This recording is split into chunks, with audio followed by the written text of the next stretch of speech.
Buenos días, queridos amigas y amigas en Cristo Jesús. Les saludo nuevamente, esperando que todos se encuentren bien en sus casas, junto a sus familias y seres queridos. Hoy nos corresponde continuar con el estudio del proyecto Eternos de Dios y este día martes nos corresponde la lectura de Efesios capítulo 1, versos 4 al 6a, titulado Dios nos escogió en Cristo. Para ello leeremos estos versos de la versión Reina Valera contemporánea, que dice así: En Él Dios nos escogió antes de la fundación del mundo para que en su presencia seamos santos e intachables. Por amor nos predestinó para que por medio de Jesucristo fuéramos adoptados como hijos suyos según el beneplácito de su voluntad para alabanza de la gloria de su gracia. Estos mismos versos, en la versión Reina Valera del año 60, dice así: según nos escogió en Él antes de la fundación del mundo, para que fuésemos santos y sin mancha delante de Él, en amor habiéndonos predestinado para ser adoptados hijos suyos por medio de Jesucristo, según el puro afecto de su voluntad, para alabanza de la gloria de su gracia. En síntesis, Dios nos bendijo según nos escogió en Cristo. Nos escogió según nos había predestinado. Nos predestinó según su amor para adoptarnos como hijos. Nos amó según el puro afecto de su voluntad. ¿Cómo podemos llamar a todo esto? Gracia. ¿Y con qué finalidad realizó Dios todo esto? Para la alabanza de la gloria de su gracia. Nos escogió en Él antes de la fundación del mundo. Dios el Padre, como supremo arquitecto, desde antes de la creación del universo, tenía un maravilloso plan para la humanidad.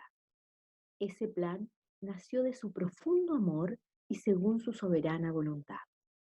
El centro de ese plan es Cristo. Fuimos escogidos en Él. Para ser parte de su plan, entonces, debemos estar en Cristo. Sin Cristo, el ser humano queda fuera del proyecto de Dios y fuera de toda posibilidad de que su propósito se cumpla en su vida.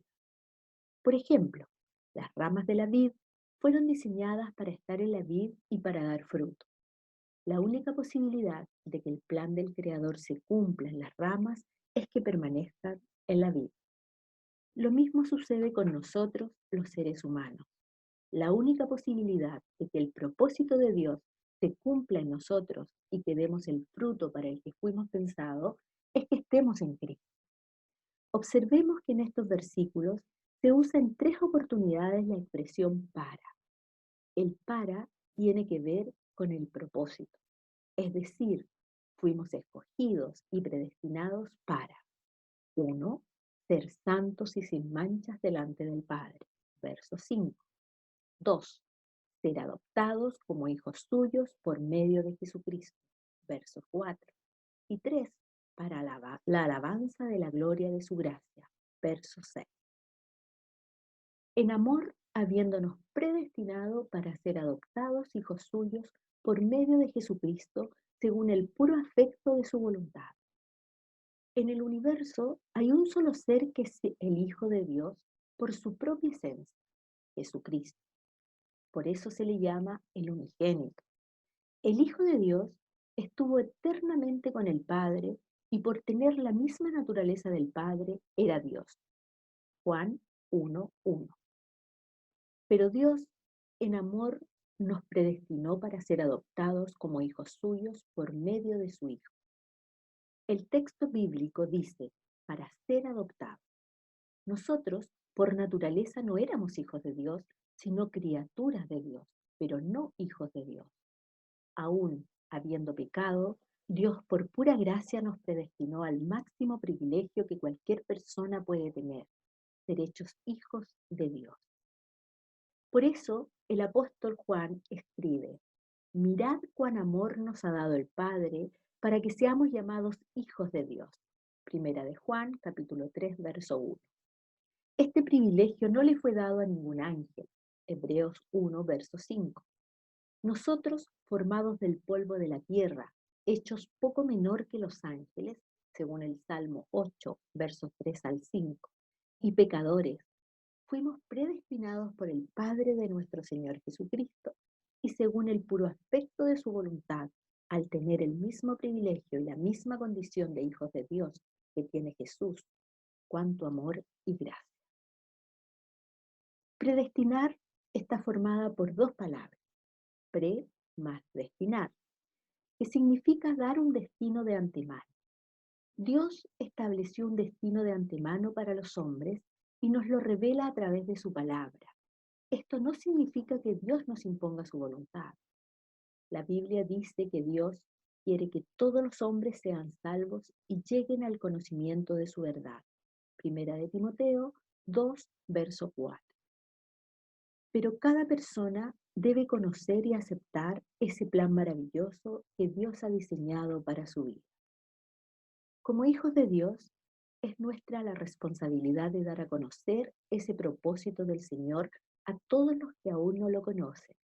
Y es responsabilidad de los que escuchan el Evangelio aceptar la voluntad de Dios para su vida. Según nos escogió en Él antes de la fundación del mundo, para que fuésemos santos y sin manchas delante de Él. El propósito de Dios no es únicamente hacernos sus hijos, sino hacernos hijos santos y sin mancha. Esto Pablo lo aclara aún más en Romanos 8, verso 29.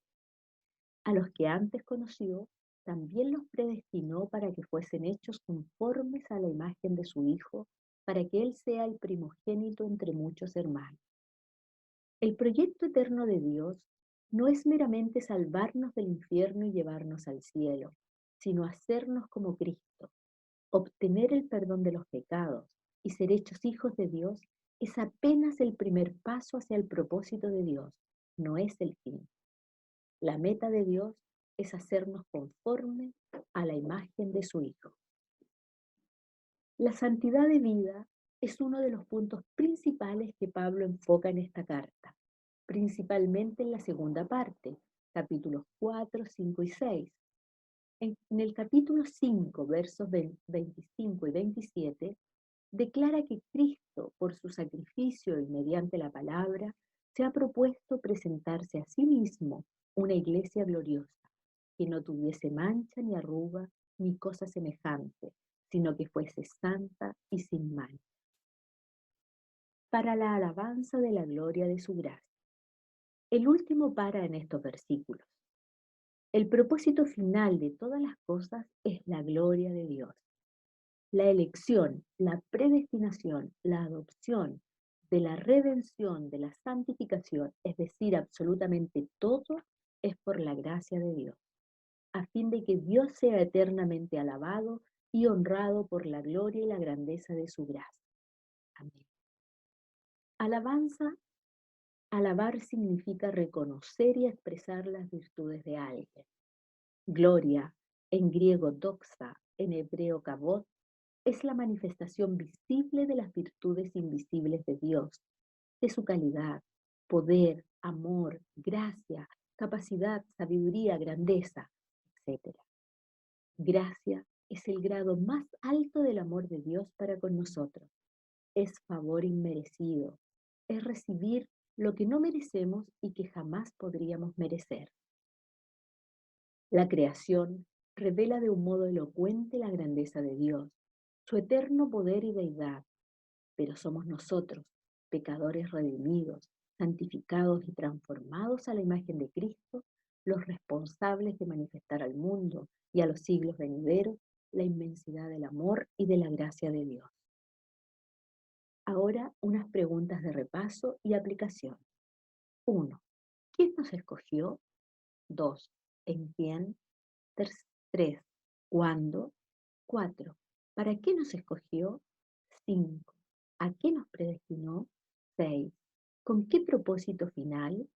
7. ¿Qué cosas deberías mejorar en tu vida según este propósito de Dios? 8. ¿Cómo mejorar tu misión de predicar a los que no tienen al Señor? Bueno, con esto terminamos el estudio del día de hoy y los dejo invitados para el día de mañana miércoles, donde continuaremos con el estudio del proyecto eterno de Dios. Y con esto me despido, esperando que todos se pueda continuar edificando en este gran proyecto que tiene preparado Dios para nosotros. Un abrazo y un beso cariñoso para todos. El Señor les bendiga.